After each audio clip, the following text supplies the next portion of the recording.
I would like to expound upon the impact this near-fatal crash has had on my and my family's life. I'm sitting in front of this piano because it is my passion, and I spent the first half of my life preparing for a career as a concert pianist. Enterprise software architect was plan B. But being here is a bit of a miracle, considering that just over a year ago, I nearly died when my car was hit by a drunk driver. When I realized I had been hit, time slowed down. Milliseconds seemed like hours. My late mother's voice popped into my head saying, "The time to pray isn't when it's convenient. It's the moment the problem presents itself." So I closed my eyes as the airbag was hitting me, and glass was flying, and white powder was everywhere. And I prayed, right here, right now, right where I am, God is. And nothing apart from Him is present or has power. I'm not alone. And He loves these people around me enough to care for them as well. The force of the impact spun me wildly across 4 lanes of traffic. I hit a wall, knocking me unconscious, then bounced back out into the middle of the freeway. When I regained consciousness, there was a man running up to me, and he introduced himself, and he said, "I just wanted to let you know that you're not alone." And I thought, gee, I was just thinking about that. Help is on the way, and we're going to take good care of you. I will be here until help arrives. In fact, I'm going to be here with you all the way to the hospital. All fear had left me at that point. I felt no pain despite my very serious injuries. No, that man had parked his pickup sideways to keep folks from running into me. He also turned out to be the anesthesiologist for the trauma surgeon. He just happened to be driving next to me when all of this happened. And if you're going to have a guardian angel, the anesthesiologist isn't a bad deal at all. I am grateful for so many things. My wife and children were not in the car with me. The defendant was also traveling alone. That neither me nor the defendant harmed anyone else, despite being surrounded by traffic. That the defendant was not seriously hurt. That I do not remember being in any pain while awaiting extrication. And that the anesthesiologist just happened to be driving near me on his way to work at the trauma center and was able to get help right away and to use his truck to block traffic so we didn't get hit again. The lower half of my body was all but destroyed, including compound fractures, a dislocated femur, fractured pelvis, and damage to my ribs, head, and back. I was trapped in the crushed vehicle. The steering wheel was in my chest, and the dashboard was pinning my legs. It was hard to breathe, and it took the rescue squad over 20 minutes to extricate me from the vehicle, using the jaws of life to cut off the steering wheel, B-pillar, and the doors. I was in and out of consciousness as I heard the growls and screams of the power tools the rescue squad was using to saw and cut away at my vehicle. And they were so close to me, it was alarming. When they were done, I heard them say that they were going to lift me on 3. I glanced down at my foot.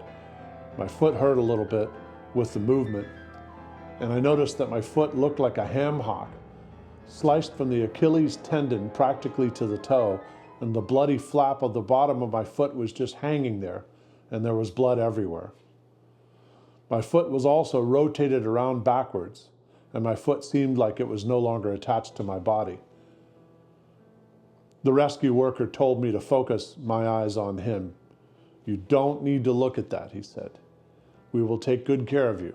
And then he started to count. 1, 2, I don't remember 3 because I went unconscious again, probably from the pain as they pulled me out of the wreckage. When they finally got me into the ambulance, I flatlined, but paramedics were able to resuscitate me as they rushed me into emergency trauma surgery. When I got out of surgery, I was on oxygen, in traction, and I had to lay motionless in agony for 3 months. I was told that I may never be able to stand or walk again, and the surgeon's orders had me as bilaterally non-weight bearing. I also had a concussion, I had trouble speaking, and the nurses were picking pieces of glass out of my hair for a month. My wife came to the hospital and did not leave my side until I was released nearly half a year later, spending every night in the hospital room. I honestly don't know how I could have pulled through without her. I got COVID-19 in the hospital, which really put my life at risk, and I was already on oxygen and had breathing and cardiac difficulties. But after 2 weeks, I recovered from COVID-19.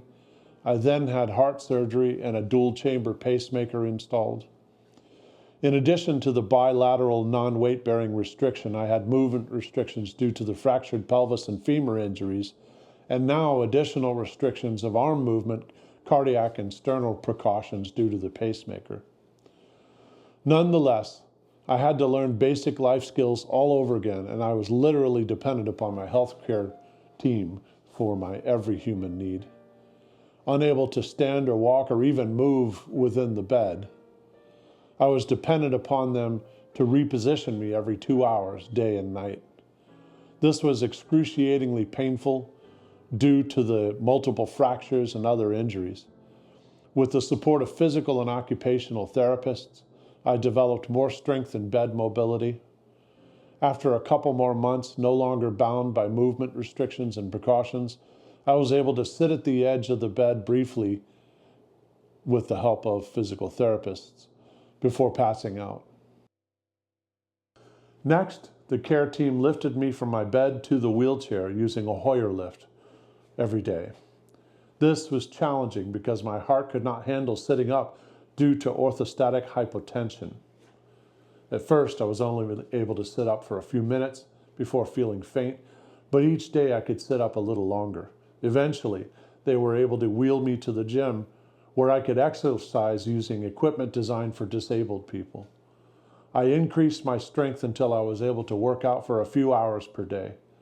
I started working full-time again, using my work laptop from the hospital bed and connecting to the hospital Wi-Fi. Once the physical restrictions were lifted, physical therapists put me in this machine that forcibly stands you up. This was to see if I was able to bear weight in my legs. They would stand me up first for a minute and the next day for 2 minutes. This was an extremely painful experience due to all the fractures and injuries. For many weeks, I was effectively paralyzed. Despite daily attempts to use my leg muscles, I was not able to activate them at all. This was a frightening experience. I wondered if I would ever be able to move my legs again. Upper body strength is crucial when your legs don't work, so during this period I sat in my wheelchair and I used cable weights to strengthen my arms, shoulders, and back. But eventually, the leg muscles started responding little by little. The physical therapist had me stand up with the help of special equipment, and I was able to take a few small steps holding onto a set of rails. Being away from home for nearly half a year was hard to bear, but with my family's support, I learned that home isn't a place, it's a power. After a few months, I was able to increase my distance each day until I could take 20 steps. I was discharged and returned home with my family. The Shea Post-Acute Rehabilitation Center was inspired by my progress and wrote a story and hung a plaque on the wall to inspire others. Before I could return home, we had to make home modifications to make it wheelchair accessible. I then had to learn basic mobility and life skills all over again, without the benefit of a 24-hour care team. I'm either in the wheelchair or in a hospital bed the rest of the time. It was terrifying at first, but I got stronger every day. I receive home health care and physical therapy, which I may need for years to come. Caring for me is now a full-time job for my family, and they are not able to leave me unattended. So both my family and I have lost quite a bit of freedom being confined to the home. I can't help feeling like I'm a burden to my family, and that hurts worse than my injuries. Most of the settlement payment I received from the defendant's insurance was confiscated by subrogation, as Honor Health Hospital, Aetna Insurance, which is my medical insurance, and Unum Insurance, which is my short-term disability insurance, placed liens on the settlement. Now, this is the first that I learned about subrogation, which is where hospitals and insurance companies can pursue the at-fault party for a patient's injuries or money that's paid out on behalf of the policyholder. And that basically means they take it out of the settlement. I had to take family medical leave, or FMLA, from my work and lost several months of wages.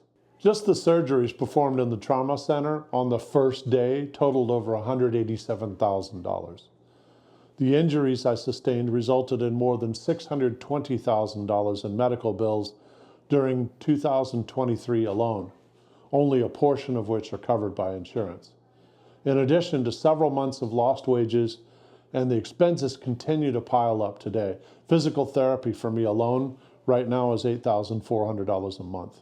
But all things considered, I'm grateful to be alive and to be here for my family, for my wife, for my 5 beautiful daughters. What this experience has taught me is that it seems like we're always looking for happiness somewhere in the future, when this happens, when that happens, when I get that raise, when something else happens. But whatever it is, it's always in the future. And you don't know that you have that time. It's so important to see all the good and look for all the good in your life right here, right now, right where you are, and to recognize and be grateful for every proof of God's care. There's so much good going on every moment, even in the midst of what seems like a tragedy. And there are so many opportunities to express gratitude for life and all it includes. I hope to dance with my youngest daughter, Angelina, at her quinceañera this year, even if I must do it with a walker. I know that I will have to live with pain, and my recovery may take years. But every day I'm making progress. So it seems like every day is better than the day before. And I know that I'm not facing it alone, thanks to the support of my family. It's so important during trying times to eradicate from thought all that is unlike love. This is the only suitable mental atmosphere for prayer and healing, and experience follows thought. Forgiving the defendant was so important in my ability to move onward and upward. Alcohol is a tenacious vice. I've seen it destroy many families and many lives in so many ways. Through destroyed relationships, domestic violence, and the loss of life and injury from drunk driving. My wife's ex-husband was one of those men that thought he was a real man around women and children, especially when they'd been drinking. And after he was arrested, she had to raise 3 daughters as a single mother. And they had to live through horrors that no one should ever have to live through. And while I never drank much in the past, the more I learned about the toll alcoholism had taken on them at the hands of her ex-husband, I quickly decided alcohol had no place in my life, and that was almost a quarter of a century ago. It is my fervent hope and prayer that the defendant opens his eyes to the fact that he doesn't need alcohol, and alcohol sure as hell doesn't need him. There are so many benefits and blessings that come with holding oneself above drugs and alcohol, and I pray the defendant truly earns his way to a lifelong freedom so he can more effectively use his experience and his voice to help others avoid the same mistake. I hope he emerges from this experience with a deep sense of purpose. There are so many lives that he can help and that he can save. Thank you for listening.